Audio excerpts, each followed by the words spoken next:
పంపకాలు సమానంగా పంచుకుంటారు సార్ రాష్ట్ర ప్రభుత్వం కేంద్ర ప్రభుత్వం.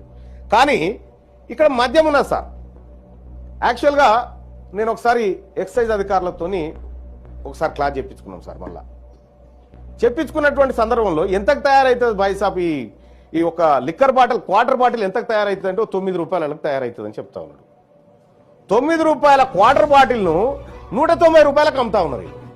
అంటే దాని మీద ఎంత పన్ను అన్నట్టు? ఇది రాదా మరి జిఎస్టీ పరిధిలోకి? 18% ఎంత టాప్ ఉంటే అంతేయండి. మీరు 18% పన్ను వేయండి సార్ క్వార్టర్ మీద, 20 రూపాయలకే క్వార్టర్ సీసా దొరుకుతుంది. దాన్ని 180కి అమ్మబడి.